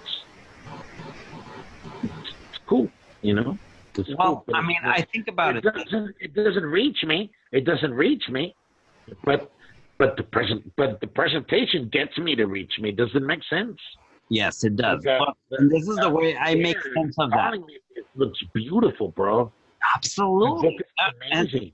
And this is where it makes sense to me. To me, food is very visual. Yes. Good point. And great comparison. When they present a plate of food, just by looking at it, you have not tasted it at all. It can taste like total and utter shit. But just by looking at it, it looks magnificent. The colors, the textures, everything. You're like, wow, that looks really good. And then, of course, you taste it. You see the oregano and you taste the oregano and you smell it. That was a great comparison. That's awesome, dude. Oh, yeah. And so I think that that's where it compares, at least in my experience. Like, fuck yes. Like yeah, like you want to see something and you present something as if, like, for example, I think that Nick Cave is a good example, or Johnny Cash is a good example, where what you see, this man in black and his demeanor and his poetry and his words attack you. Whereas you would see Pee Wee Herman and the words of Johnny Cash, and you would like, what? Like, it makes a clash. It can work, of course, but yeah. But what's the comparison? I missed the comparison. No. In the context is that even though, let's say you see Nick Cave or Johnny Cash on stage, without them seeing any words, and you don't know any song of them or any poems from them, and you just see them, the man in black, you already have an expectation of what their poetry will be about. And what I'm trying to say is that the visual aspects are not as much, but very important as to put the context of what they're trying to say. Yeah, I think so. I mean, yeah, especially for guys like that. Because you know what, man? That's a badass thing that we go into the circle, because it goes back to that question you asked about. You asked me a question earlier about rock and roll and about words and what was more important, whether it was the words or the music. Well, when it comes to guys like that, it's intertwined. It's not one or the other. It's a persona. You know, like Nick Cave has a persona. Yeah, but do you think that the persona is actually them? Of course it's them. So I don't think it's a persona. It's them. Yeah, but it's still a persona. Like it's a character. They choose. It's their voice.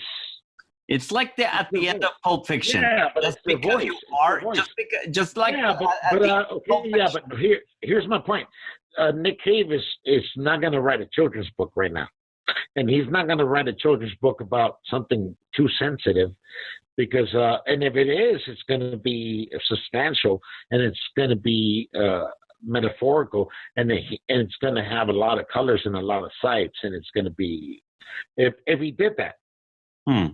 But the persona is that that's why Johnny Cash and Nick Cave, they choose, when they do covers, they do covers that accentuate who they are. Right. All right. Chacho, you were going to share a poem from? Is it from your book? Is it from your recent writings, or what? Well, yeah, man. Let me just correct myself a little bit. So we were talking a little while ago about how we're from the border. When we're from the border, we really interject languages. So we talk in English and we talk in Spanish. And it's really easy to do that. So I apologize if in between our conversations I did that. It just happens that way. Yeah, I think that what we can do, if you're cool with that, is just I'll give you a little synopsis of what this is. We can talk about it, and then we're done if you're good, man. Yeah, absolutely. Let's do it. But so my grandpa had a hat store in 1949, right on the first street when you cross the border into Piedras Coahuila. The first street is called La Calle Hidalgo. Ah, La Calle Hidalgo. We had a hat store, and down the hat store, like half the block, is where the mercado began. That's Zaragoza. No, la Zaragoza es la que está atrás. Zaragoza is behind Hidalgo. So it's Hidalgo and then Zaragoza, right? Huh. So Zaragoza is also the stream of the market, but it's the behind street of the market. Yeah. The first street of the market is La Calle Hidalgo. And that's where I grew up, and that's where my grandma's hair salon was, and my uncle's hat store was. And so I was growing up, the things have changed, but back then the lines were backed up every single day, Monday through Sunday. This is in the city of Piedras Negras, right? Obviously. With a lot of tourists, and they would come and buy cheap silver and buy drugs and buy not I don't mean like I mean like like whatever, like over the counter drugs, but like cheaper and shit. Yeah. And they would buy cheap guitars, get their shoes polished, and buy tortillas, and it's always going. And so I grew up there. That's my upbringing. And Eagle Pass, that was where I went to school, but in Piedras is where I grew up, and so I wrote this little screenplay called the Devil of San Auxilio, and this is in my little collection that we shared earlier. Is called this one's called San Auxilio 1984, and it's really short. It's about 3 stanzas, and it just says this, and it's just describing the place. You ready? Ready. It says, downing ice cold orange Fantas in thick glass returnable bottles in one dramatic gulp. Gringos bustling the streets, sitting in cars by the curbside hustling, in and out of shops, swamping the sidewalks. Everybody's bargaining cheap silver or strumming out of tune borracho guitars. Mexican peasant shoulder top blouses in every campesina's reliable color swing on their hooks in high demand. A 2-lane, too tight, one-way street back to the States, congested with plates from all over. The pavement here forever scalding. Here, the tar never seeps in. That's it. That's the poem. That's beautiful, man. That's so beautiful. Porque al final, güey, at the end, man, I feel, because I remember it's like there was always so many cars, man, and I used to race around the cars. Like I used to race the cars from the end of the street to begin, from the end to the end of the street, and I would beat them because there was no distance. It was like I would race them all the way to the top, and beat the cars. And there was always guys at the end of the street blowing fire from their mouths and selling chicles, and I remember that. And women down the corner, down like literally like a couple of yards from me, like without legs, just begging. But this is what we saw every day. It was just like this is what we saw all the time. Huh? That was normal life. Yeah, but that's what we saw. Like and I knew them all. Like I knew all the pordioseros way. I knew them all. I knew all the beggars, and we knew.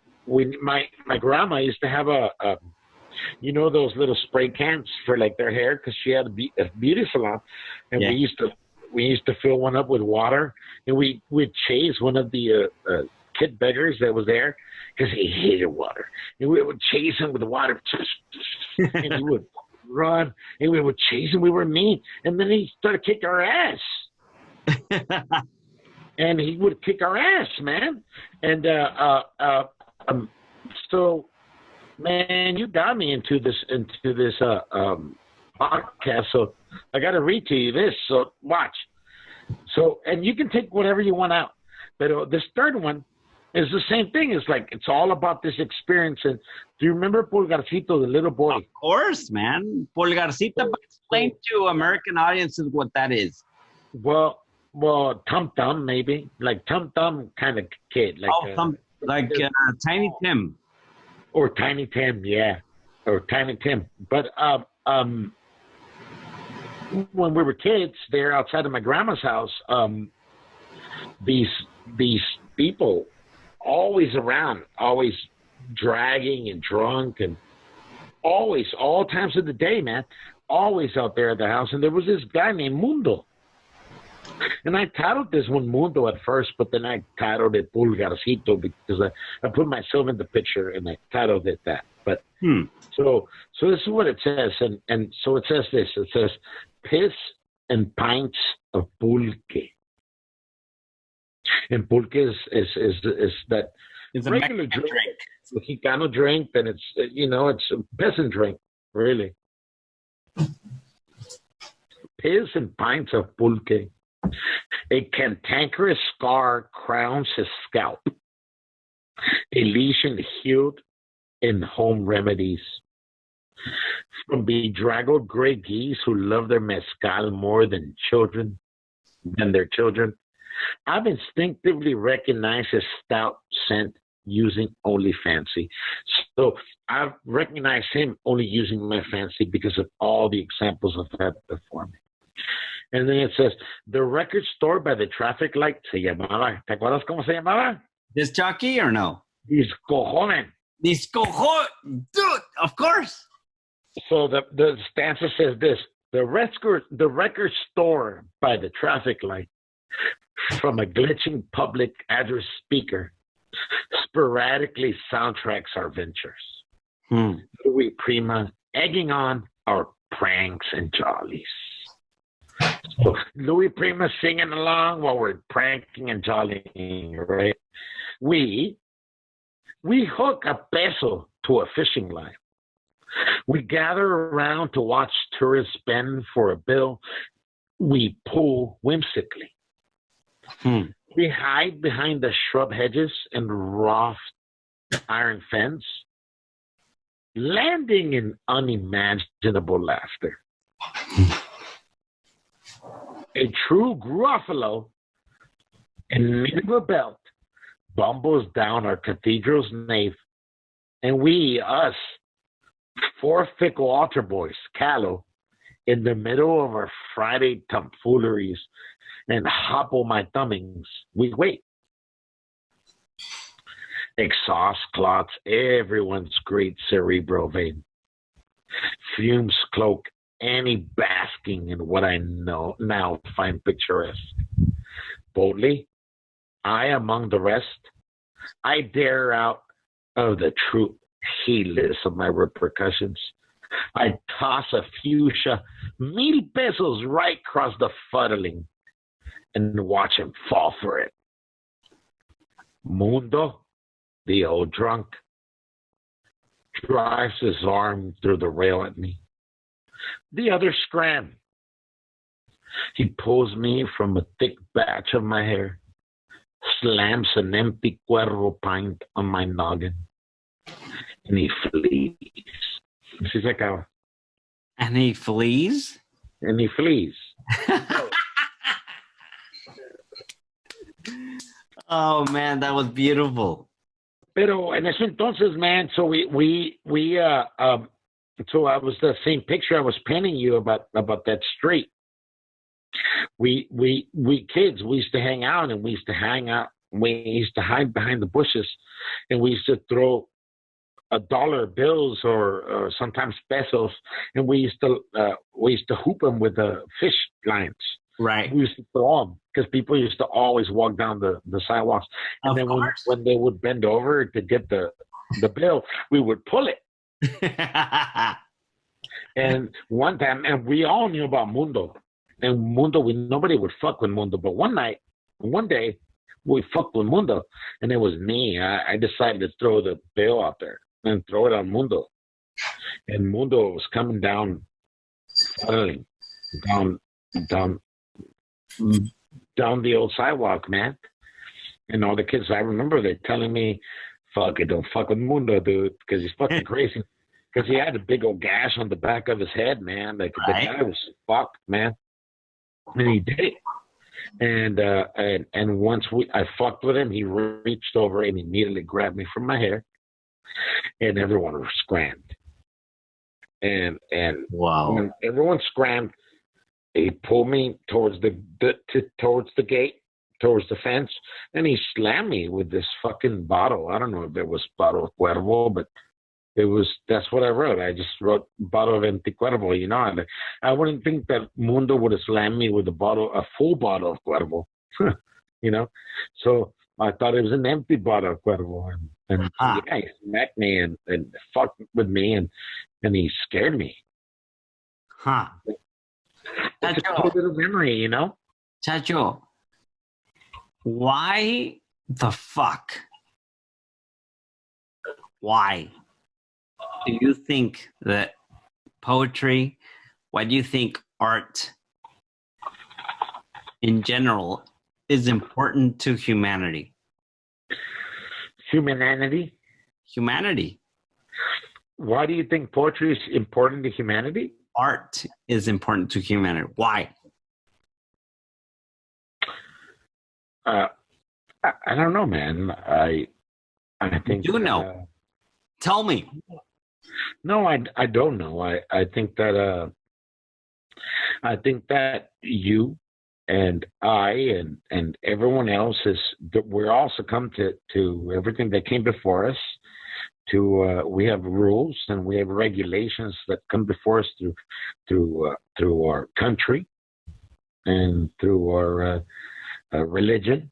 And I mean, and basically country and politics are formed based off of religion. So everything's kind of interjected, right?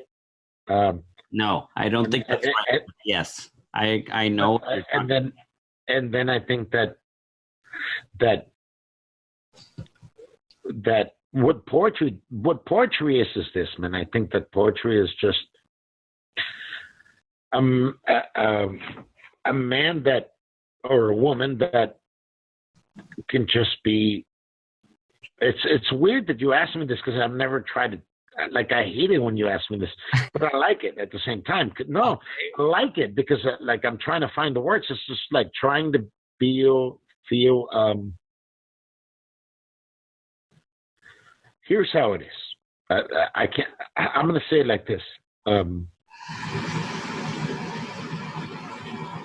When I sit and I'm peaceful and I'm happy and I'm comfortable and I might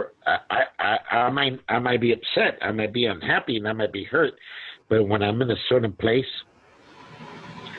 it's almost like a vomit, like an eruption, it just comes and it just goes and it goes on the page. And so this is the way I see poetry for me. Things go on the page, and there's a lot of words. There's a lot of them. They're everywhere. They're everywhere. You know, and I just write. And so what I do then, I just cut like a nice, like going to see your nice barber friend, right? And you cut around, and then you cut and you paste, and you take certain things off and a couple of things here, then make it look nicer and pretty. because it's like it's very fragile. It's very fragile. You're trying to get like this like real honest sentiment and feeling, but you also don't want to overdo it. But you also don't ever want to underdo it, and you also don't want to sound cliche. Because poets, for what it's worth, a lot of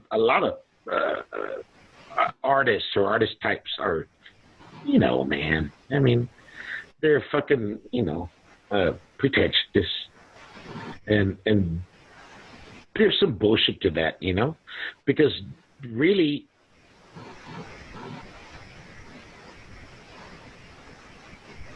if you break things down, everything is art. Absolutely.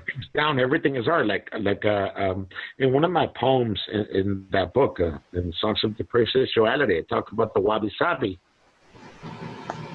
And the wabi-sabi is basically, it's a contradiction to like Western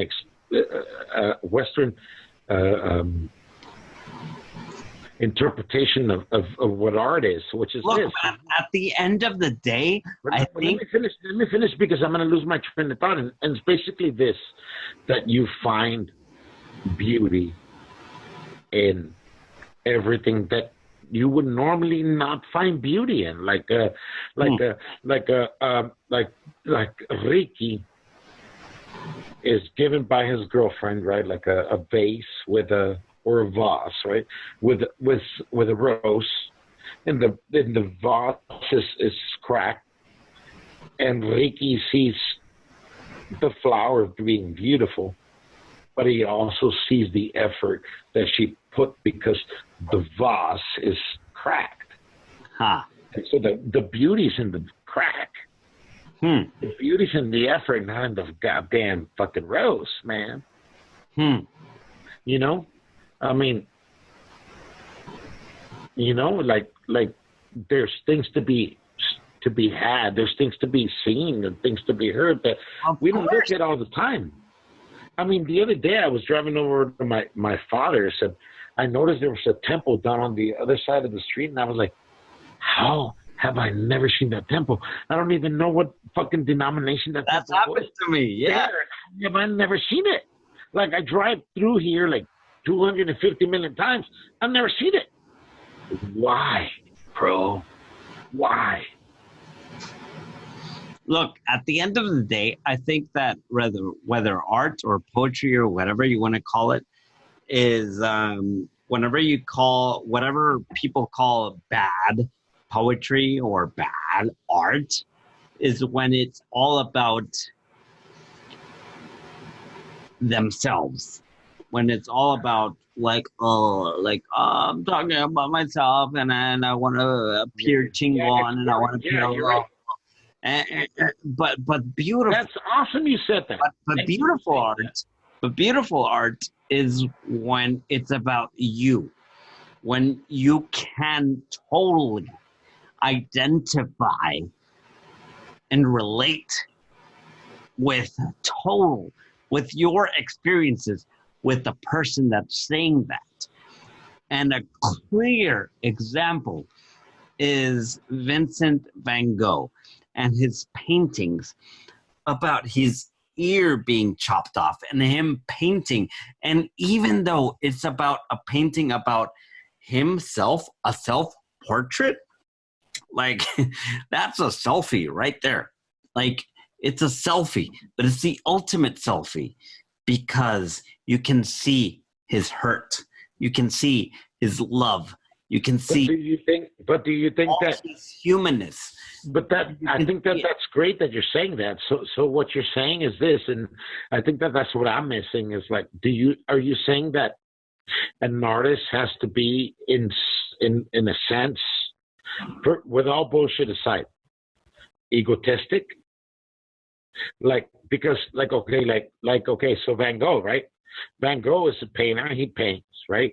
And I can probably bet. I mean, Van Gogh did not make a lot of selfies before the ear. So here's the thing.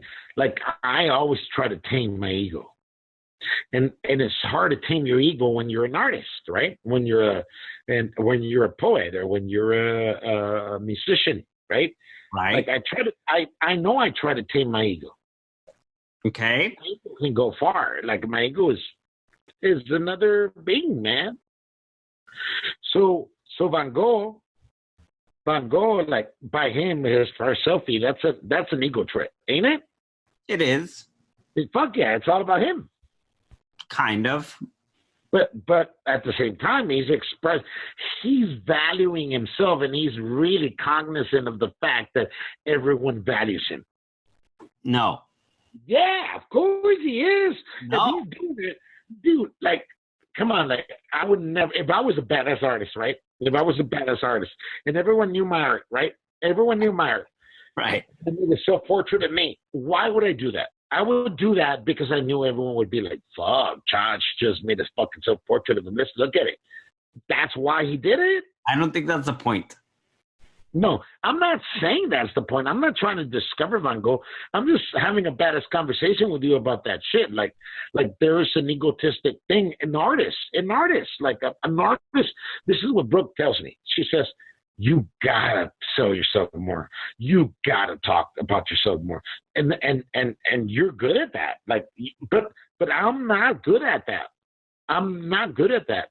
Like, right now I'm good at it. Like, I'm enjoying myself because we're talking and we're hanging out like friends, and I can see my poem right here on the side of the page, and like, it's fun, right?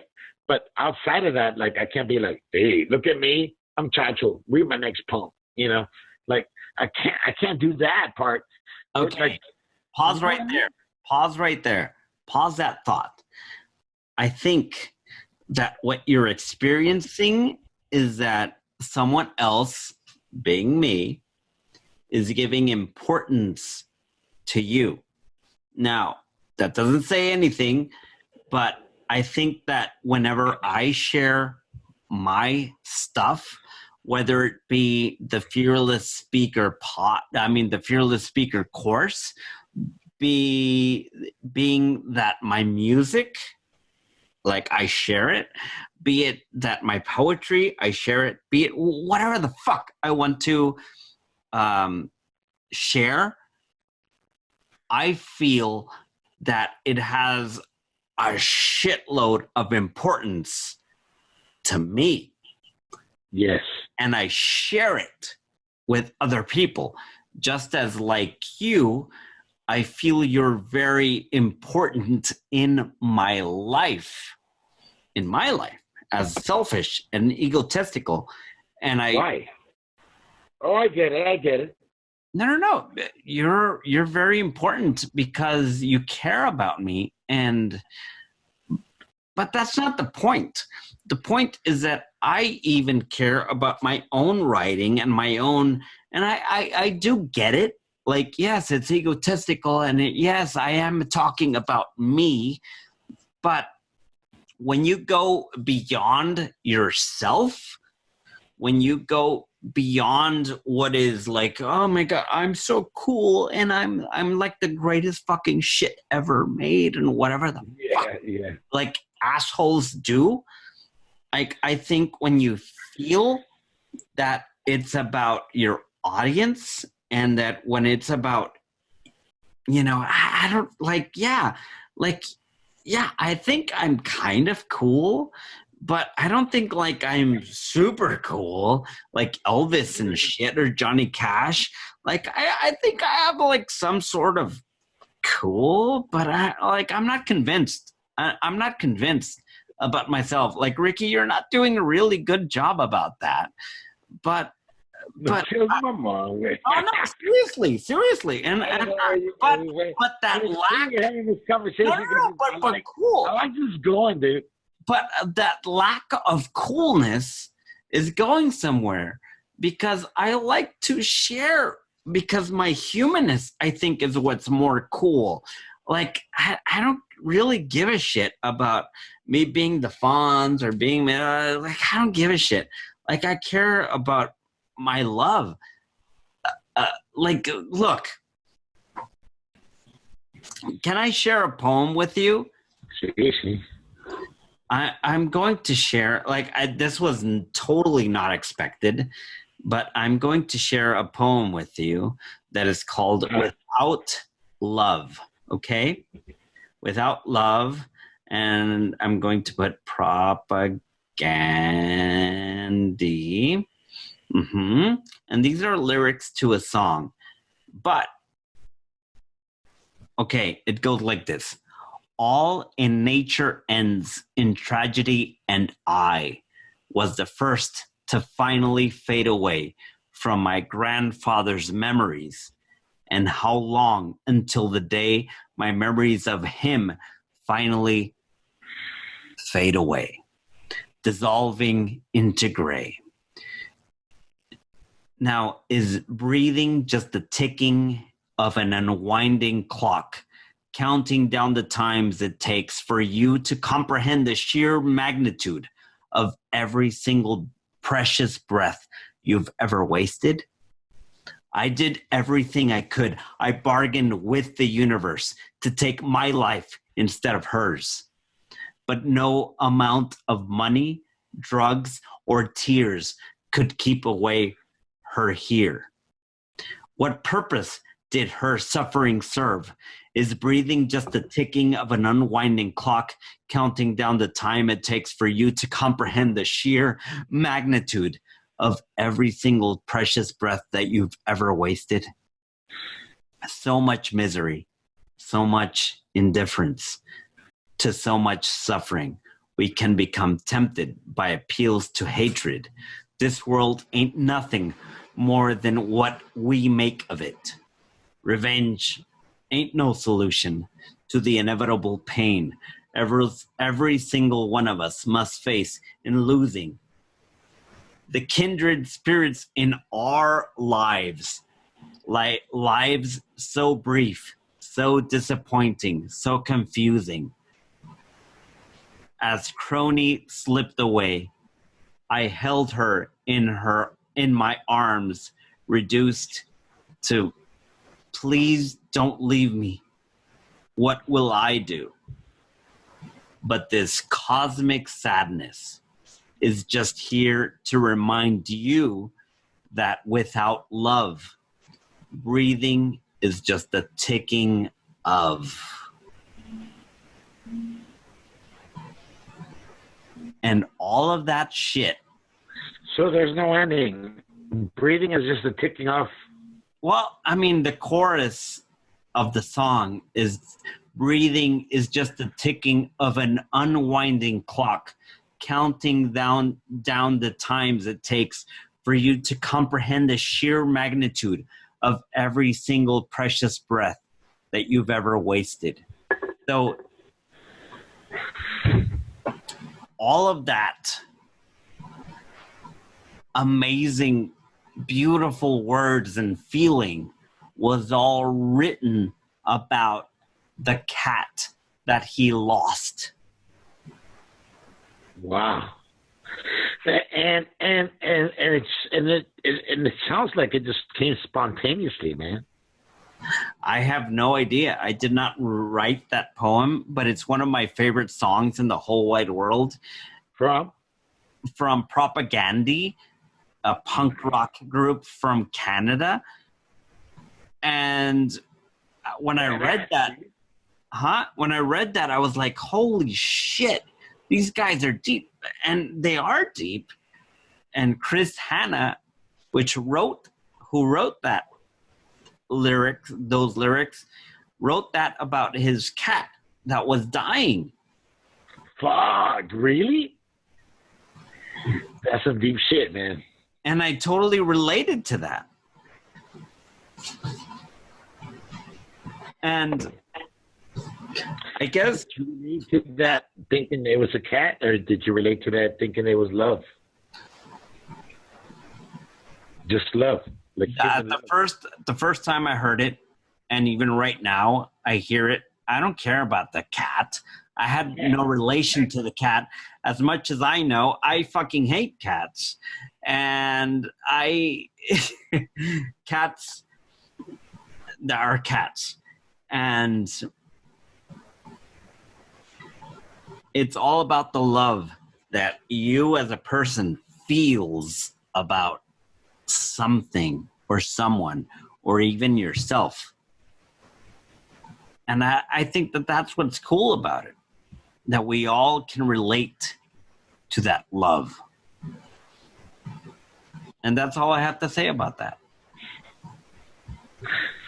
Deep, man. And Chacho, we have to hang out again and record this and put this out, because I think that all of the years that I've been friends with you... Man, that was a badass fucking ending, dude. That was a fucking badass shit, dude. I just love using metaphors and just talking about things, man. Like, I just love it. I just love just making sense of things out of, like, things that don't make sense, man. Apparently. You know? It's great, man. I need it. I need it in my life. I need to talk to you, and I think it's a good thing. I think it's therapeutic. I think you should call it Ricky and what do you call it? Drinks with Ricky and therapeutic. Therapy. No, but seriously, like I don't know. Like, I think that all this comes to, like, you have to, like, you, Chacho, have to come back, and we just have to talk again. And that's all we have to do. And just like in life, and just like with you, with your talks with your girl, Brooke, which beautiful. I just love the relationship that you guys have. And with Basi, the relationship that we have, and with everybody that surrounds us, man. I think it's just beautiful. And I think it's a beautiful world that we've created. And I think that we just have to amplify it in some way or another. And this is just a platform to amplify all that. And Chacho, pues ya estamos. Fuck yes. Ya estamos. Pero vamos a hacer esto más al rato, esta semana que entra, next week. We're going to do this regularly. Talk about whatever you want. Yeah. You should do one of those things where like you can have like it live, and someone comes on and said like have a question, and we'll be like, hey, sí. So yeah, seriously. Yeah, that'd be cool, and I would love to hang out. Okay. Well, I mean, what I wanted... But do it like that. Do it live. Like, do a live thing. You hang out with me. Hang out. Well, my goal with this was to just introduce you to everyone that I know.